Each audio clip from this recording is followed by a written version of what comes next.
matters in litigation, and therefore we have to speak as carefully as we should, being observant of the due process that is involved in positions. So thank you for your participation. Perhaps I should start with the Piarco matter. We are in a very interesting situation in the Piarco airport position.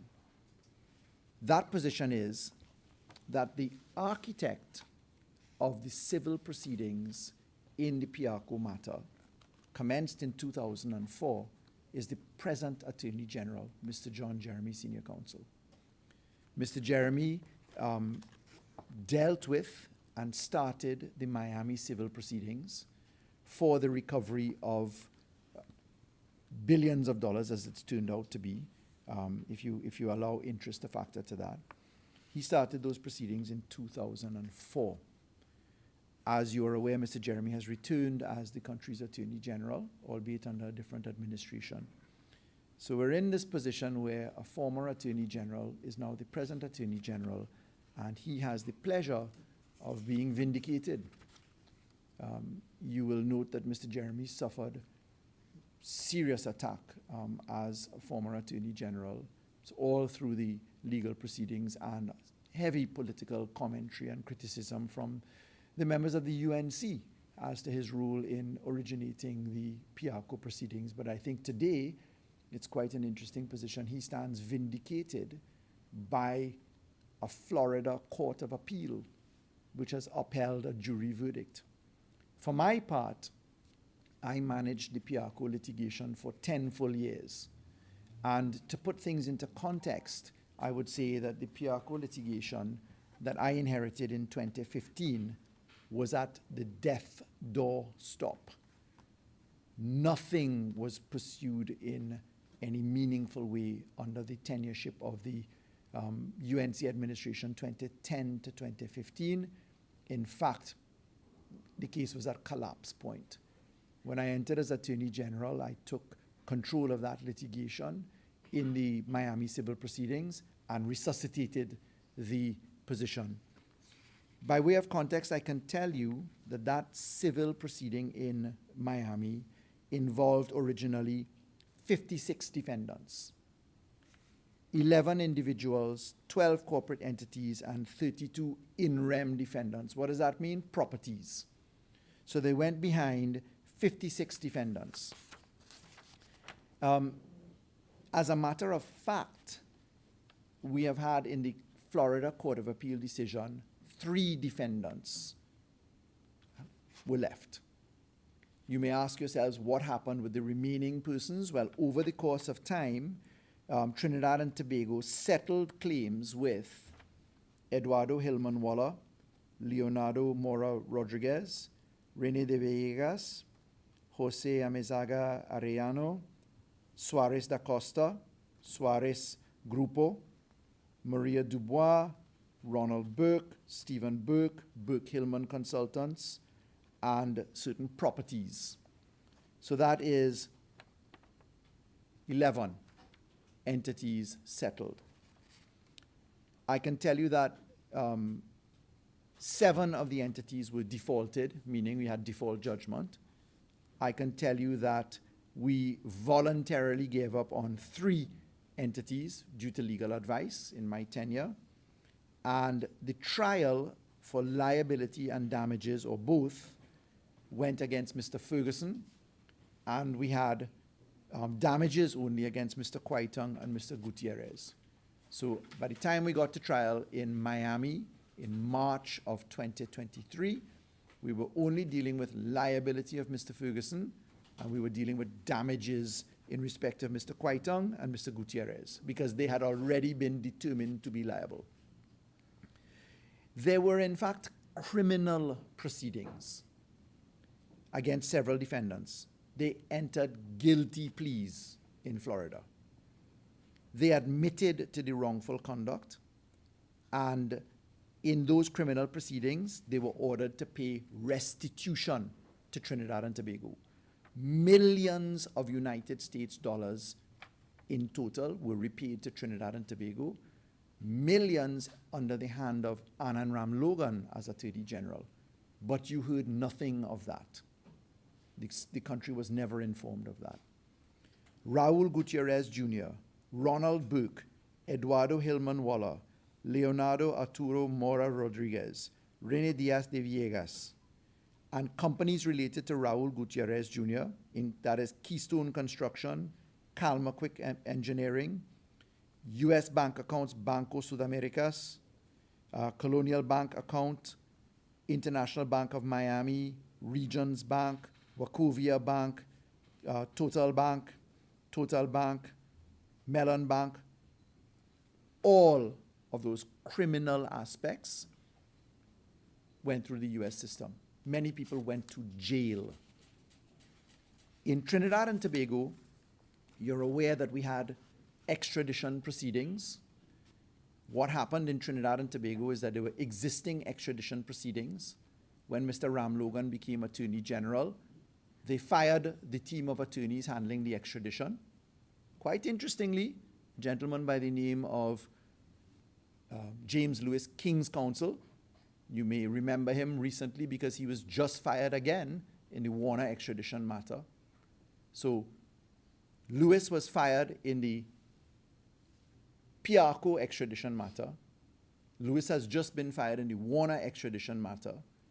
But when the matter went to trial before Mr. Justice Ronnie Budu Singh, as he was in the High Court, Mr. Justice Budu Singh held that the extradition should be stopped effectively, and Mr. Ram Logan, as Attorney General, decided not to appeal the matter, so it just died at the High Court. That ended the extradition. You know, the saga after that, there was the AJIPA, the Administration of Justice Preliminary Inquiries Act. There was the proclamation of Section 34. You know what happened with that. It had to be repealed. In Section 34, there was a long run all the way to the Privy Council and back.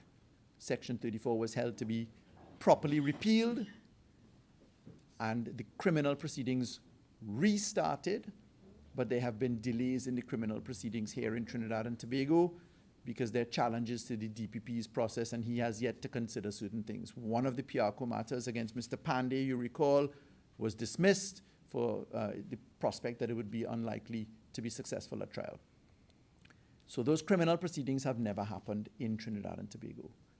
So the only judgment that has come to Trinidad and Tobago's benefit now is the Miami civil proceedings recently, and then, of course, the criminal matters, which all happened in the United States. Everybody's come out of jail and monies has been paid. So the Piarco Airport scandal is something that has been with us for over 20 years.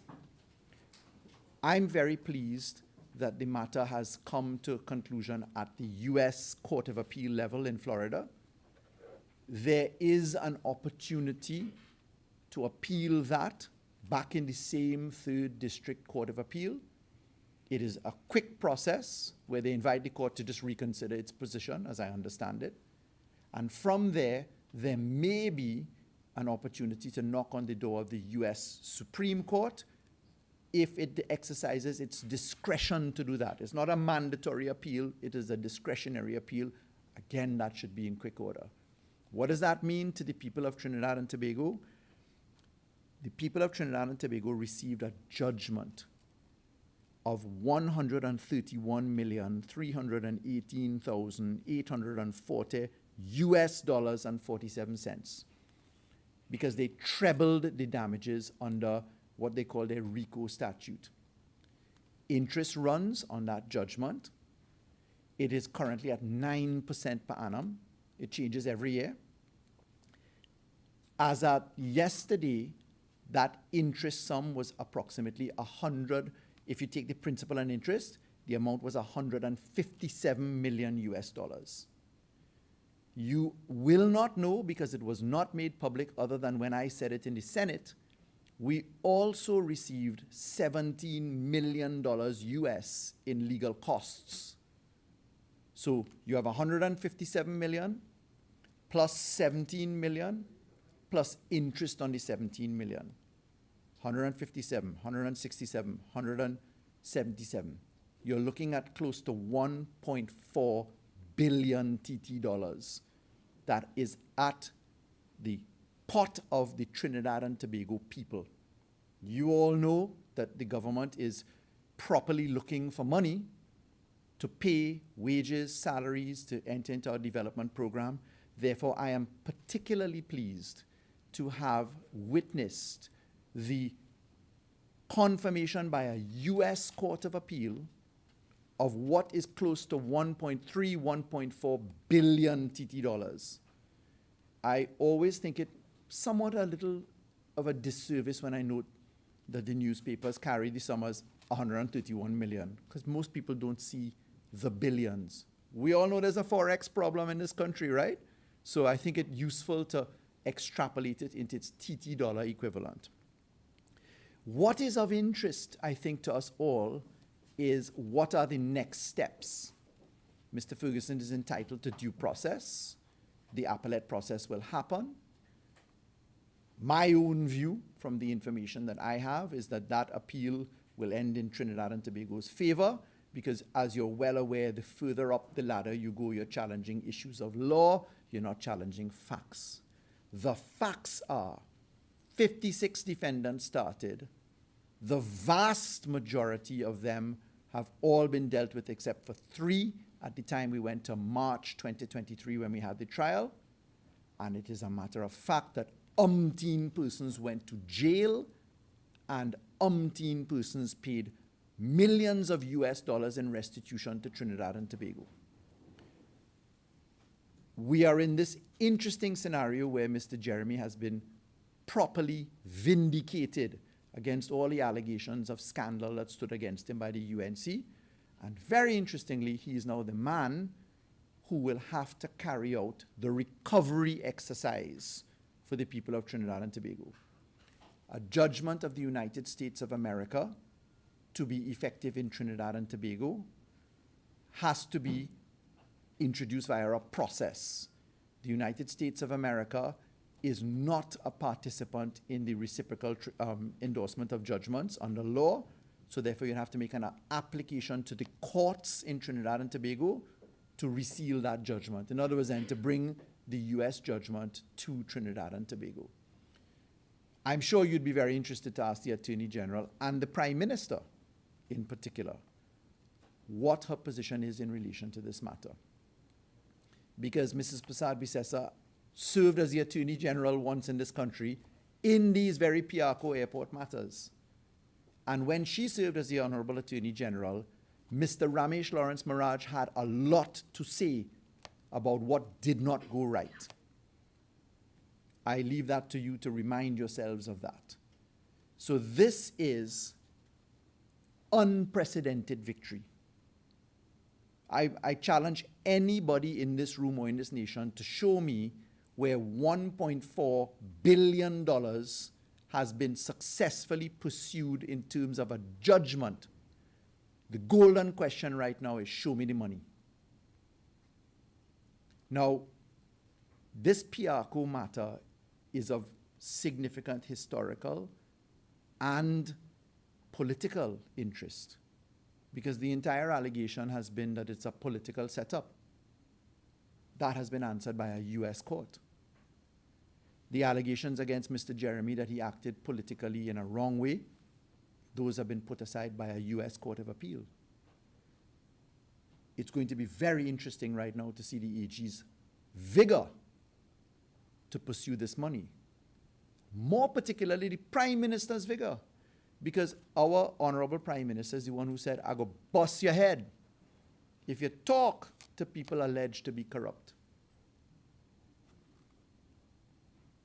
That takes me to another issue. There has been an arbitration produced in the SIS-NGC matter. Minister Young, as Minister of Energy, was aware of it. MP Young spoke about it and asked certain questions. The information that's being discussed in the public domain is that there was a victory for the state. And that victory has resulted in hundreds of millions of dollars. You have heard nothing about it.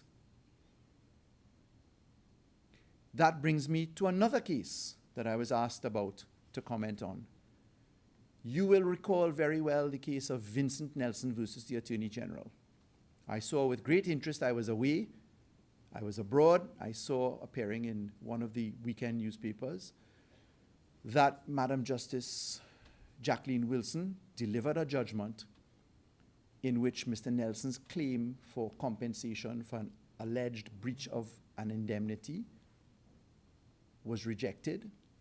Therefore, his $98 million claim fell apart. I'm told from the newspaper report that the judge accepted my evidence completely. Are you aware that Mr. Shankar Bidesi was the attorney at law for Mr. Nelson? He's now the chairman of UDICOT and the chairman of FCB. Are you aware that in Mr. Nelson's case, he has never recanted his guilt? Are you aware that Mr. Nelson went to the Court of Appeal to get leave to set aside his conviction, and the DPP resisted him? He lost before Justice Mark Mohammed, Justice of Appeal, who is a former DPP. And then he lost before the entire panel of the Court of Appeal with a written judgment coming from another former DPP, Mr. Geoffrey Henderson, saying in that case that Mr. Nelson, King's Counsel, advised by King's Counsel, with his eyes wide open, confessed to his guilt, that he, according to Mr. Nelson, took monies and paid kickbacks. He has said specifically that he paid those kickbacks to Mr. Ram Logan and to Mr. Ramdeen. Today, Mr. Ram Logan is the lawyer of first appointment by this government. Today, Mr. Ramdeen is the chairman of NGC. It gives me no pleasure to say all of these things, but they are facts. So I'm reminding you of the positions, because when you park that alongside the statement of, I will bust your head, if you talk to people, my question is, what's the policy? In fact, I have received a pre-action protocol from Mr. Anand Ram Logan, acting on behalf of a gentleman named Mr. Keith Eddy, who says that, makes an allegation that I defamed him. That will be dealt with again by attorneys. I was abroad, other factors. I don't know who's paying for that litigation. But as I have said before, I must mark the spot that anything that comes under the hand of Mr. Anand Ram Logan, particularly in relation to me, I view with great suspicion. Because I will remind you that I am a witness and have provided many statements to the Trinidad and Tobago Police Service at their request in relation to their investigations concerning him. Firstly, for witness tampering, which is a case that's still ongoing, and secondly, for a case involving Mr. Nelson's submissions. So, could you assist me in perhaps exploring what is the policy in relation to the present government as it stands with Mr. Ram Logan and Mr. Ramdeen? Because when a cabinet appoints you, it is a cabinet. A cabinet is comprised of the Prime Minister and the Attorney General. You're good there, and then other members. So this cabinet has appointed people by a deliberate decision, and it's not lost on me that Mr. Nelson's case was just denied by a court. These are not simple questions, ladies and gentlemen, because it has to be looked at on the other side of questions that are coming now. You're seeing in the newspapers allegations of corruption in CPEP and in URP, and that deliberate decisions are being taken. I welcome probes into any matter. As I've reported in relation to CPEP, which I managed for the time that I was the Ministry of Rural Development. I was not the line manager for URP. I have no information in relation to its substance, but I can tell you that I received only one report from the police during my tenure as the minister in charge of CPEP, which I promptly sent for investigation and structures. To simply say that there is corruption is not good enough. I will not disturb the fact that there are to be investigations and structures. There is due process. but I must, of course, be very careful about these things. I have already addressed the issue of Mr. Warner's extradition at an earlier press conference. At that press conference, I pointed out to you that a number of steps have been taken in the Warner extradition. Mr. Warner is perfectly entitled to explore all of the legal avenues available to him. I don't want to get too deep into that, but I note that an entire team of attorneys, Mr. James Lewis King's counsel, who is the leading expert on extraditions, was dismissed. The entire team dismissed. The Central Authority had dismissed. I can tell you that at the last press conference I was here, I informed you that I had not then, on the 6th of August, received any request for assistance in that matter. I can confirm that the Honourable Attorney General has written to me asking for assistance by way of provision of information in that matter. I will be assisting the Honourable Attorney General with my recollections in that matter. I have asked him for disclosure of certain materials, and I will certainly be assisting, because the matter of extradition, if you step outside of Mr. Warner's portfolio, really concerns all extraditions to the United States of America, not just this one. So I will be very pleased to assist in that regard.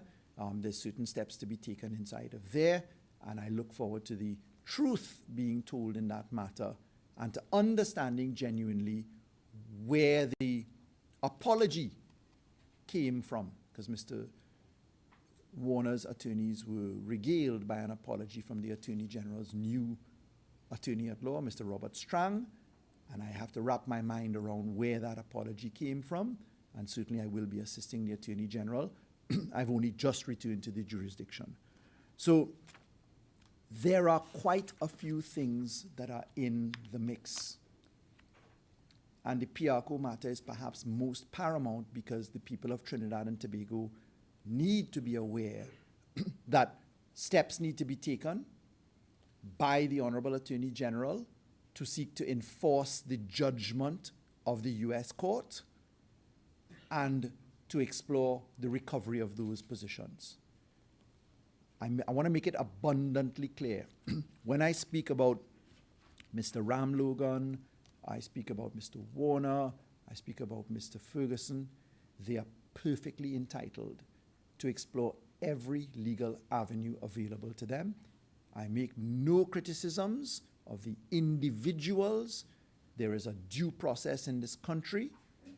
In relation to Mr. Ram Logan, I specifically must note that he is the attorney at law involved in matters that concern a pre-action letter, for instance, against me, etc. He is the attorney of choice, and I am reflecting upon facts. Facts. And this is in the context of the statements of the Honourable Prime Minister about who has done this and who has done that. I've come to address this because I've received numerous requests for explanations on some of these matters. I'm very conscious that we have a budget that's going to come soon. And there is under the Constitution the privilege of immunity from prosecution for things said in Parliament. So I expect all kind of allegations to be thrown out in Parliament. You don't have an easy right of reply there, but what people get is parliamentary privilege to defame you.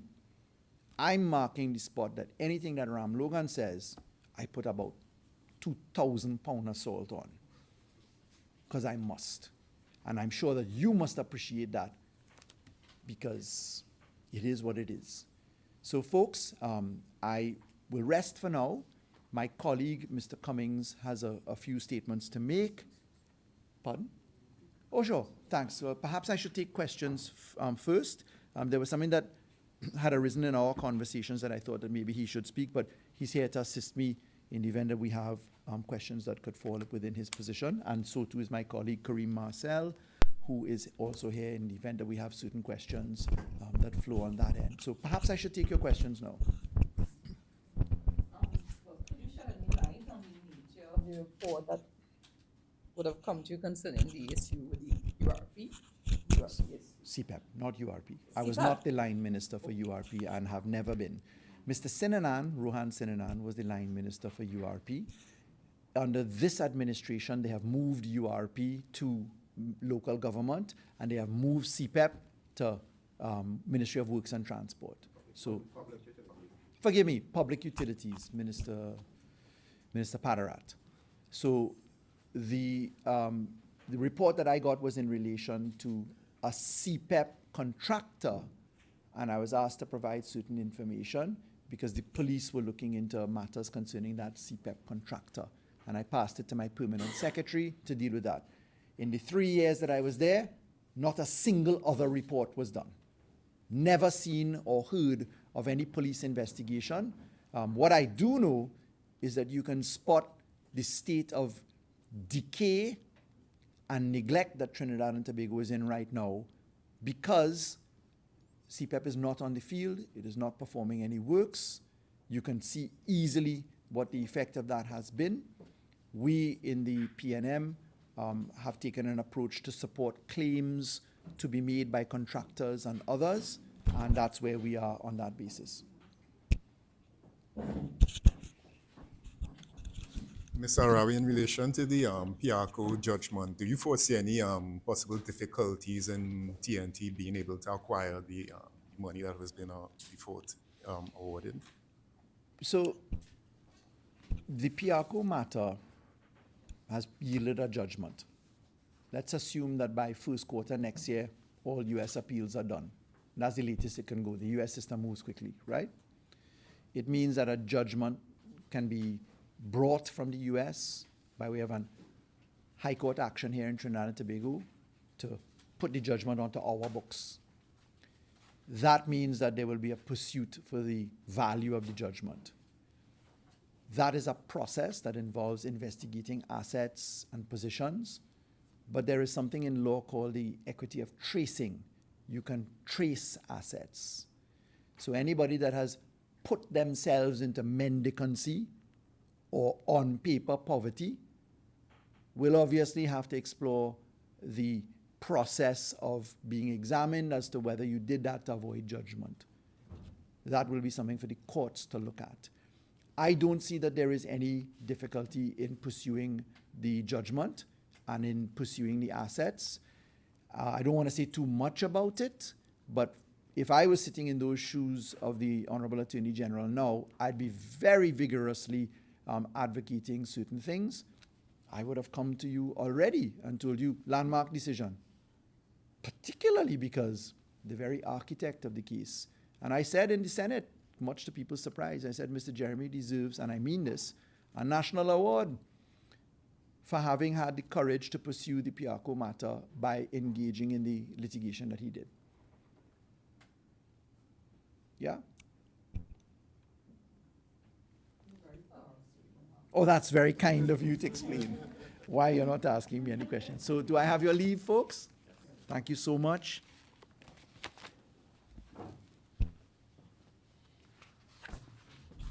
Good morning, ladies and gentlemen. I've decided to join the press conference this morning because as you offer yourself a public service, no matter what profession you come from, of course, you have a responsibility to report to the citizens that you have taken an oath to serve about conduct and questions that may arise from time to time. And let me just say that what I'm about to address this morning, in May of 2022, while I was serving as Minister of Youth Development and National Service, I took the time to address all of these issues in detail at the time when questions were raised, similar questions pertaining to the very same matters. I realize in recent times that there have been considerable media attention surrounding legitimate business conducted by companies associated with my family and in terms of contractual arrangements with the government of Trinidad and Tobago. As I indicated a short while ago, there have been past attempts to paint these legitimate contract awards in a negative light. And these attempts failed as clear and copious information was publicly presented by me, which allowed the facts to dispel what misinformation was being put in the public domain as some sort to cast certain aspersions on my character and by extension that of my family members, in particular the family members who operate these businesses. Recent articles in media seem to suggest that once again, attempts are being made to cast a negative light on routine business transactions of long-standing family-owned companies which do business, like many others, with the state. It has therefore become necessary that I present once again the facts to the public at this time to counteract the insinuations that some seem determined to make regarding the enterprises managed by my family businesses. For the avoidance of doubt, here are the facts.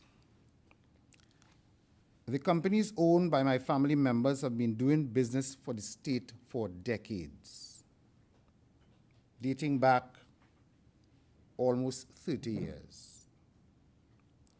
For many years, before I became actively engaged in politics at the national level, these companies were involved in tendering for state contracts, subject to the same tender rules as any other contenders.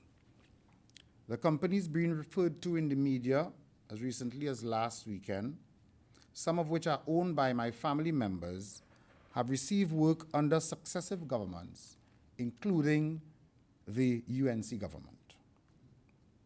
The contracts being selectively highlighted in the media are contract renewals of existing contracts successfully performed by these companies over the decades. And the companies owned by my family members were treated in like manner as all other companies whose contracts were renewed at the given time, sometime in January or February of 2025, and not in April of 2025, as reported in a particular newspaper on Sunday last. There was no special treatment meted out to these companies associated with my family.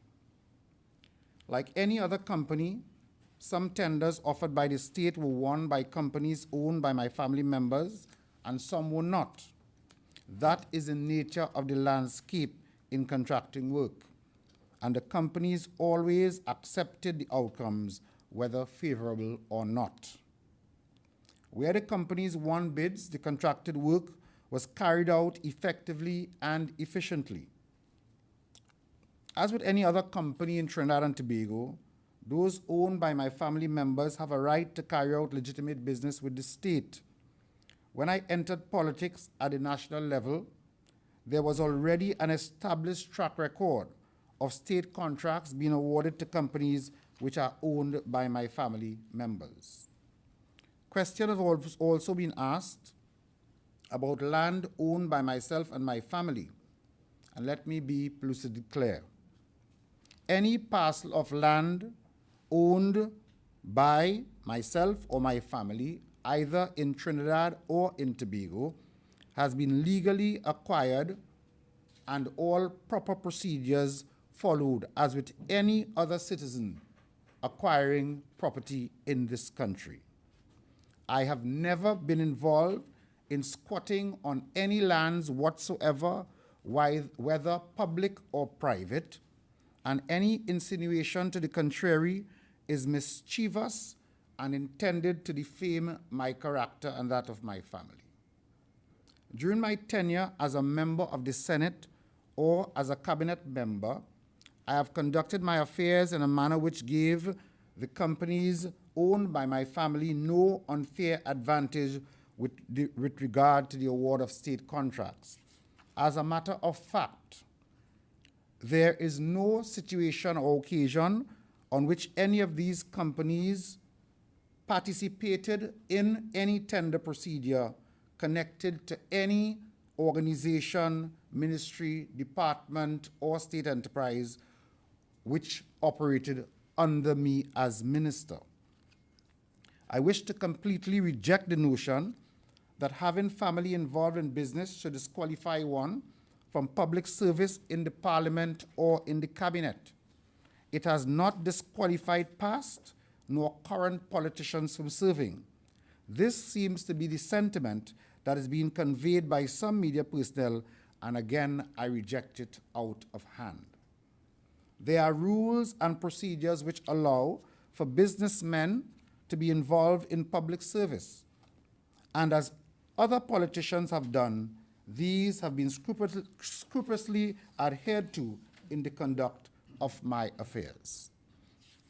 I wish to add that the family businesses have been registered to conduct business in this country dating back as far as 1998 in the first instance, 2002 in the second instance, and 2012 in the third instance. The three companies being Cummings and Associates Company Limited, which was registered on 24th of September 1998, Beckles Services Limited, which was registered on the 11th of October 2002, and Rivulet Investment Group Limited, which was registered on 20th of March 2012. These companies started work with the then the National Housing Authority way back in the 1990s, and continued with the Housing Development Corporation, which succeeded the National Housing Authority thereafter. All processes have been followed in the award of any work obtained by these companies. All work, as I said before, satisfactorily completed. And you are aware that during the tenure of the last administration, of which I was a part, the procurement legislation was proclaimed. In that legislation, it specifically prohibits ministers of government, members of the executive, and as well members of the board of state companies from participating or influencing the award of contracts awarded by the state. And the former Attorney General is here to correct me, but I'm sure that that is a fact. I should also inform the public that upon being appointed a government senator back in 2015, somewhere around coming to the end of 2015 or abouts, I set motions in place to cease being a director or shareholder of all family-owned businesses, so that by 2016, I was neither director nor shareholder in any of these businesses. And I took the caution to do that to prevent the perception that is currently being actively pursued by some persons that my entry into public life was to somehow influence the family-owned business to obtain state contracts. I can also tell you that in relation to the contracts that were spoken about last week in the newspaper, that none of those contracts started during my term as a minister. And in any event, at no point in time have I ever had responsibility or influence in the Housing Development Corporation of that nature. I entered electoral politics as a member of parliament in 2020 and was appointed a minister in the same year. This is certainly long after these companies engaged in these business operations with the state. I received some questions yesterday from a particular reporter, the same reporter who wrote the article last Sunday. And I had cause to have a conversation with that particular reporter, who I see is present with us here today, because, you know, we all have to be responsible about what we do.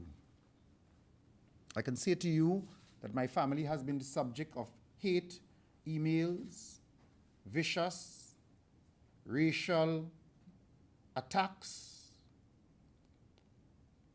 and as a public official, You know, one expects that as an individual you can receive attacks from time to time. But when it is being encouraged and spurred on that your family members, your spouse or your children have to be attacked in that way by people writing information in a particular manner to influence the opinion of the public, then I think it is something that we have to pay close attention to. I see as well in some of these questions members of the public, private citizens, who have every right as any other citizen to engage in business. Many of them I know. This is a small country, and especially coming from a business background, businessmen or women know each other and fraternize and meet each other from time to time. Many of the names I was asked about yesterday, I know or would be familiar with them, but I entered full-time politics back in 2020, and matters of the business were left up to my family to manage. I think that we have to be very careful how we pull private citizens into the political arena, many of whom may not have the opportunity to properly represent their positions, and many of whom are not political at all. So that I'll pause at this time. I think I have addressed the matters, and I will certainly be available to answer any reasonable question that you may wish to ask me in relation to what I've just said.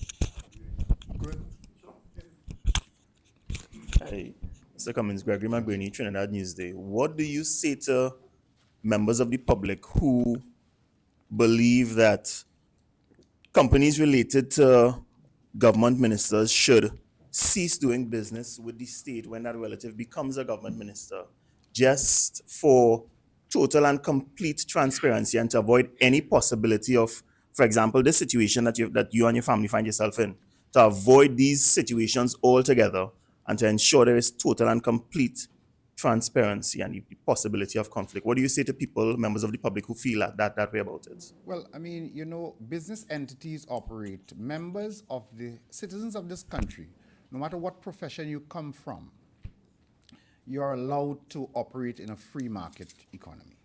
Yes?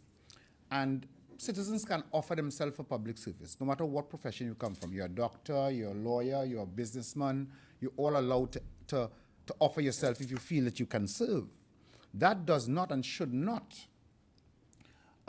put you in a position where, if you are part of a family enterprise, that you have to shut it down. So are you saying, for instance, if an attorney at law, Faris Al-Rawi, who came from a law firm before he entered politics, enters the political arena, he should, and his family, should shut down their business, terminate their employees?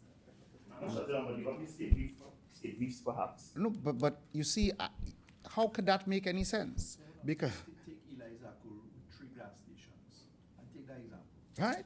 You have current members of the government PTSD can buy being gas. involved in business. It is unreasonable to expect. No, take Sasha Cosmetics too. Right? You can't. No, it's not. It's just not practical. Right? It's just not practical. So what you do, however, is you make sure that public official has an arm's length, hands off of any such arrangements. And that is the situation in this case.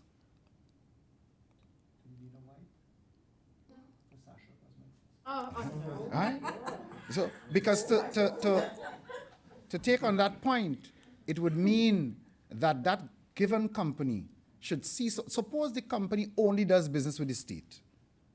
Are you saying then that the company should close its doors, terminate its employees because a member who may have been a director or shareholder in the business has decided, I will now serve and offer myself to serve? And 2 things. There's the public procurement legislation, which governs tendering procedure in this country at this point in time. And then there is the Integrity in Public Life Act, for which you must submit your associations with businesses. Right?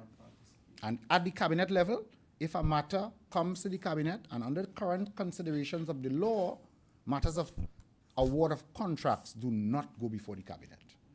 But if that were the case prior to the legislation, one has the option to recuse oneself from participating in those matters. It's not a practical. It's not a practical It doesn't matter the application. size of the country. It is a principle of what does one do if, as a member of a business enterprise, you then move on to become or offer yourself for public service. Do you expect those businesses to retain those long-standing arrangements under this new administration? I can tell you that we have been doing business in this country for the last 3 decades, as I said. I do not know, I mean, I do not know what the appetite of the current government is for fairness and fair play. I mean, if we are to observe what has happened with the CPEP Company Limited and the contractors who were engaged there, when the PNM took office in 2015, the UNC had only just a few days before approved the extension of all the CPEP contractors in 2015. For 3 years. I was not in the cabinet at the time. But what I do recall is that the government then led by Dr. Rowley allowed those contracts to continue uninterrupted for 3 years. And it was only after the expiration of those contracts were tenders put out for new contractors. Because you have to understand that in the matters of the lower ebb of society, you have to make sure that you do not penalize citizens who are the most vulnerable in society. What has the UNC done? Upon coming into office, in a matter of days, terminated these contracts. But what is more important, 300 and something contractors, yes, but 10,000 workers, single mothers, sent home on the cusp of the reopening of the school term, unable to take care of their families. Okay? And the government seems to have taken a policy that they will not pay contractors who were engaged or conducting work under the last government as a means of punishing persons. The UNC seems to be on a frolic to punish citizens who they feel are not supporters of the UNC. And there's evidence of that throughout Trinidad and Tobago at this point in time. And I mean, the media should pay significant attention to that. Is it that in 2025, if you are not an open supporter of the United National Congress government, that you're not supposed to live in this country, that you're not supposed to take care of your family, that you're not supposed to work? One particular minister made a public statement that if you find anybody in any state enterprise or government office that is a PNM, that they should be fired. Did the media pay any attention to that? Is that how we now govern in a country? When you campaign and you campaign vigorously.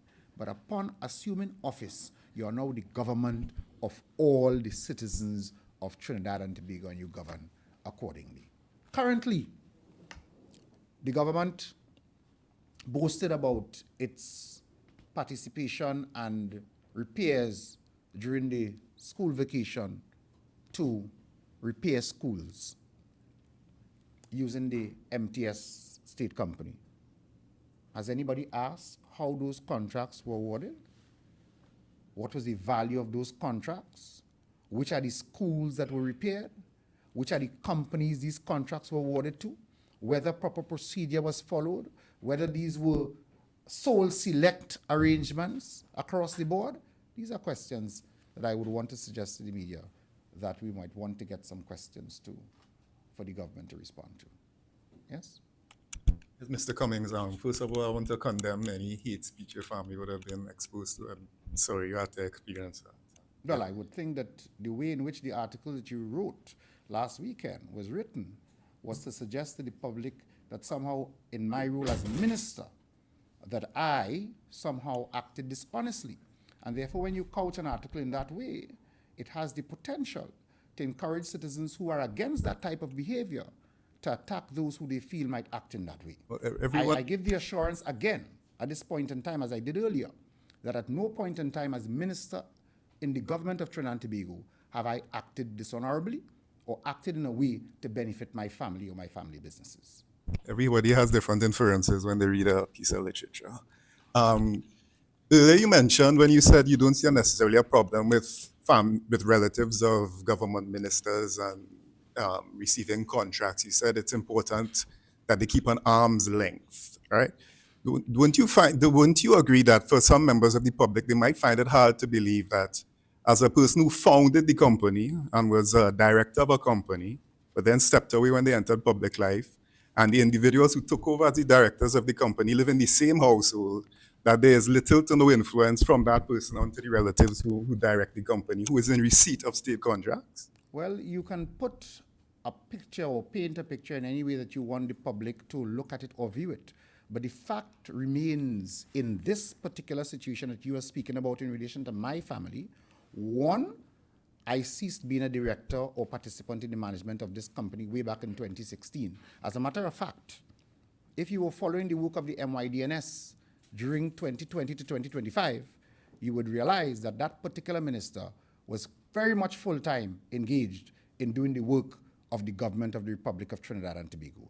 And in addition, why are we stepping away from the fact that the contracts we are speaking about all predate my entry into the cabinet of Trinidad and Tobago? But they were contract renewals. And therefore, that does not have anything to do with the minister who stepped away from the office, because the fact remains all of those arrangements managed by the persons who so charged to doing the management of that particular state enterprise did not select a particular company or not. It was their management arrangement which allowed them to put in place renewals of existing contracts. So to try to stretch it to that extent is to be very unfair. What is the question? Is it that they should not be renewed because he's there? No, you have to have more transparency, provide the transparency. And also, Mr. Cummings, have you had any? Just on the point, sorry. I'm familiar with the law as best as I could be, right? If I just take the question that you just asked, yes, it's reasonable, the question that you put forward. There will be a public perception that somebody who stepped away and who is no longer on paper, quote unquote, inside of a company, that there could be a mind and management outside. So Mr. Cummings has said, and he's provided the dates of incorporation of these companies which predate his service. He has acknowledged that an entity outside of his control, that is the HDC, he's never been a Minister of Housing, he's not a member of the board of the HDC, that there were contracts in place at the HDC and that they were extended in a period whilst he was a member of the cabinet. I'm just asking, is it that you're saying that there was some wrongdoing in the extension of the contracts simply because he is who he is and he was who he was? Because if that's the case, I'd invite you to have a look at the Integrity in Public Life Act, Section 29 in particular. I'd also invite you to have a look at the public procurement legislation, which governs the award, etc., of contracts. Because the fact is that the law contemplates conflicts of interest. I'm sure that you will recall that Mrs. Prasad Bisesa said that there will never be conflicts of interest in her cabinet, correct? She did. I recall that. Minister Munilal's wife is a member of the board of directors of the SWRHA. Do you think that he participated in saying yes to his wife's appointment? And there's several other persons who have, I think Mr. Elder, Mr. Kesa, I could be wrong, Mr. Wade Mark, but he's not a member of the cabinet, so he wouldn't be appropriately referenced, right? The point is that the Integrity in Public Life Act does recognize that you must contemplate a situation where there could be a conflict of interest, and then you have to treat with it. I don't think that there's anything that I could fault you with in saying that there's a public perception genuinely occupied. Nah, boy, that's too close to home. Surely there's some degree of influence. My rejoinder to that argument is very simple. Minister Cummings was never a member of the board of the HDC. He was not the minister with line responsibility for the HDC. But Mr. Al-Rawi, surely there's a public perception that people of a certain echelons in society, certain level of society, are exposed to more linkages and certain relationships that the average businessman who is also bidding for a contract does not have access to. Not so? I cannot fault that line of questioning or supposition. I think you're right. There is that perception. The question is, after we get past the perception, what is the reality? And then let's judge it on the reality. Somebody asked a very interesting question a little while ago. Do you expect this government to continue with contracts, Mr. Cummings' contracts? Fortunately, the public procurement law now involves something called challenge proceedings, right? So once you have the ability to demonstrate that you have the best value for money equation and that you consider that you were treated unfairly in relation to the award of a contract, you have those challenges. But I want to say that I think you're 100% correct that there is the perception of these things. That is a reality. The question is, what do you do next? Do you do as Mr. McBurney suggested and say, well, and it's a reasonable question. I answered in a bit of humor, but let's look at what I said. You asked whether persons should step aside and their businesses should no longer continue in business. And I want to put that into receipt of business. I want to put that into two examples on the microphone to two people who I have a lot of regard for. You have the Minister of Trade. Mr. Maraj is one of the pioneers of Trinidad and Tobago's industry for cosmetics, Sasha Cosmetics. The country's lucky to have somebody of his stature come and join in frontline politics. Mr. Eli Zakur, somebody who I have a lot of regard for as well. I know his family well, etc. Mr. Eli Zakur has 2 or 3 gas stations from NP, right? So by that standard, Mr. Zakur must ensure, hypothetically, that there is a direction from the minister. He's the Minister of Transport, right? So what happens if any car from the Ministry of Transport turns up at his gas station? What happens if a PTSC bus buys gas at any of his gas stations? What happens if any member of the Ministry of Trade goes and buys Sasha Cosmetics? They must walk in and wipe off their face and take off the lipstick and don't buy Sasha. Where do you draw the line? Mr. Al-Rawi, as far as I know and the public knows, none of those people were subject of a TTPS special branch report making certain allegations with respect to the same contract. Sure, but that's as far as you know. Right. There are other members of this current government that are the subject of serious criminal investigation. You know that? You do know that. I don't know how to answer that. You could answer that with a yes, no. You know that. And if I get the information, I will pursue it. You have the information. It's historically available. I'm not faulting your line of questioning or your logic. You're 100% correct. There is that perception. But I'm giving you now, by way of counter, a few things to think about. Are they unreasonable, the examples I've just given? Think about it. But you're right. I cannot fault your logic. There is the perception. You're 100% correct. The question is, how do we manage it in a society that is participatory? The Representation of the People's Act, the Constitution, which speaks to members of the House, etc., none of those provide exclusions of persons coming from private life into public life. What governs that relationship is legislation such as the Public Procurement Law, the Integrity in Public Life Act, and the common law and statutory offenses of misbehavior in public office or, the Theft Act or other positions, fraud and other positions. So you're right. The question is, where do we draw the line? Globally, you have somebody like the President of the United States of America, a billionaire, a successful man in his own right, a giant amongst giants. He's in government. You have it with Rishi Sunak, past Prime Minister of the United Kingdom. The question is, where do we in Trinidad and Tobago go? Are we continuously going to say, boy, Trinidad is at this, and Trinidad is at that, and look at that, and everybody's a thief? I mean, this is our talk. We occupy ourselves legitimately with the talk. I can't fault it. But has the PNM decided where it will draw the line? With the law. Okay. The law is where you must draw the line. I have been criticized for being Mr. Recusal along with Minister Young, correct? Why? Because I had to recuse. Otherwise, I breach the law. I, like Mr. Cummings, have had family businesses for 50 years and 60 years. I've produced the evidence of it. The question is a matter of value for money and positioning.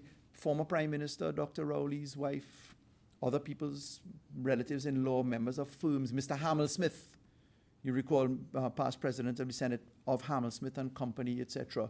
There are thousands of examples I could give you now. You had the issue of another guy I have a huge amount of respect, Dr. Fuad Khan, Medical Associates, if I remember the name of the company, etc. There are lots of issues like this. The question is, where do we draw the line? And I catch your point of view. I personally have interacted with you as a journalist for many years, never found you unreasonable or unprofessional in any aspect of what you have done. I catch the point. You have a lead, you have a story, you're dealing with it. Mr. Cummings has just given his reply, and his reply is plainly to say, I've done nothing wrong. And I've been the subject of a police investigation. 17 policemen reached to see if I transfer my car.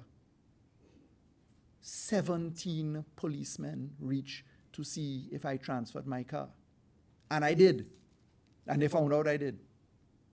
Mrs. Prasad Bisesa was talking about it in the parliament a few years ago. Faris, the car. Catch him. A summary offense. You have a statutory period of 6 months to prosecute the offense. Decades later, they're coming to check if I transfer the car. Poor people find out that the record show I transfer the car. So what to do? Dr. Rowley's been the subject of investigations. This one, that one. Mr. Ram Logan, supposedly Mr. Roberts. Where are we going? Okay, thank you for the opportunity to say that.